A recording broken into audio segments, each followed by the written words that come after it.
নিষিদ্ধ নিষিদ্ধ নিষিদ্ধ জিন্দাবাদ জিন্দাবাদ জিন্দাবাদ জিন্দাবাদ জিন্দাবাদ।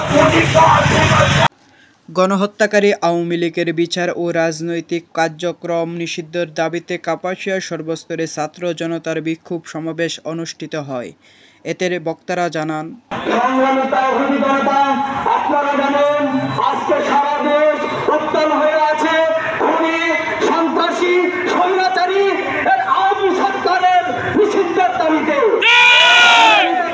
জনতা এই বিগত 16 বছর এই স্বৈরাচার আওয়ামী ফ্যাসিস্ট সরকার এমন কোন অপকর্ম নেই যেটা তারা এই বিগত সময়ে বিরোধী দলের নেতা কর্মীদের উপর আলেমের উপর চালিয়ে যায় না।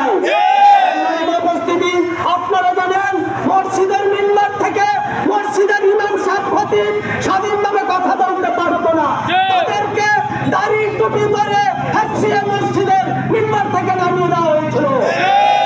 আমাদের দেশের ওয়াজ মাহফিলের মঞ্চ থেকে বক্তাদেরকে স্বাধীনভাবে কথা বলতে দেওয়া হয় নাই, তাদের কথা বলার অধিকার কেড়ে নেওয়া হয়েছে, তাদের সামনে থেকে মাইক কেড়ে নেওয়া হয়েছে। সম্মানিত উপস্থিতি, এ দেশের হাজার হাজার আলেম ওলামাকে হত্যা করা হয়েছে সে 5ই ছাত্রা চত্বরে। সম্মানিত তাওহীদি জনতা, পিলখানার হত্যাকাণ্ড, সেই ছাত্রা চত্বরের হত্যাকাণ্ড, সেই 24-এর হত্যাকাণ্ড, এই হত্যাকাণ্ডের প্রত্যেকটি হত্যাকাণ্ডের বিচার হতে হবে। অত্যন্ত পরিতাপের বিষয়, দুঃখের সাথে জানাচ্ছি, এই অন্তর্বর্তী সরকার যেই রক্তের উপর দাঁড়িয়ে তারা ক্ষমতায় আরোহণ করেছে, কিন্তু তারা আজকে ছাত্র জনতার হত্যার কোনো বিচার করে নাই। সমান কোন বিচার এই ছাত্র জনতা দেখতে পাচ্ছে না।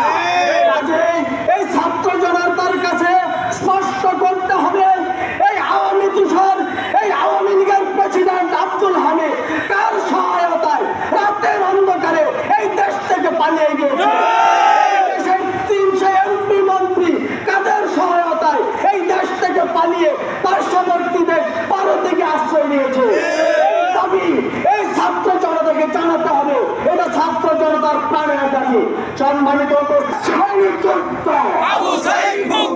সম্মানিত তাওহীদি জনতা, আপনারা জানেন বিগত 15, 16, 17 বছর যাবৎ যে আওয়ামী ফ্যাসিস্ট এই আমাদের বাংলাদেশের সাধারণ জনগণের উপর যে নিপীড়ন চালিয়েছে, সেই জন্য আমরা এই ইন্টারনেট সরকারের কাছে এই আওয়ামী ফ্যাসিস্ট সরকারের যে শাস্তি দাবি করি এবং অনতি বিলম্বে আমরা তাদেরকে নিষিদ্ধ করার জন্য আজকে আমরা রাস্তায় নেমে এসেছি। শাপলা চত্বরে রাত্রের অন্ধকারে নিরীহ ঘুমন্ত মুসলমানদের উপরে নির্যাতনের স্টিম রুলার চালানো হয়েছে।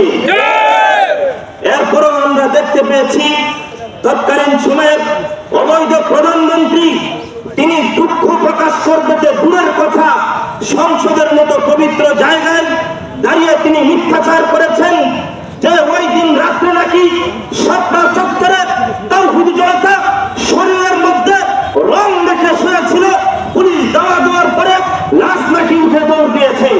প্রিয় উপস্থিতি, শুধু তাই না, আপনারা অবগত আছেন পিলখানায় বাংলাদেশের সোনার সৈনিকদের উপরে নির্যাতনের ষড়যন্ত্রের স্টিম রুলার চালানো হয়েছিল।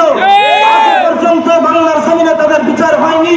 পরিশেষে 2024 সালে জুলাই গণঅভ্যুত্থানে প্রায় 2000-এর মতো শহীদ, 30,000-এর মতো আহতের মতো নির্মম হত্যাকাণ্ড, নির্মম মর্ম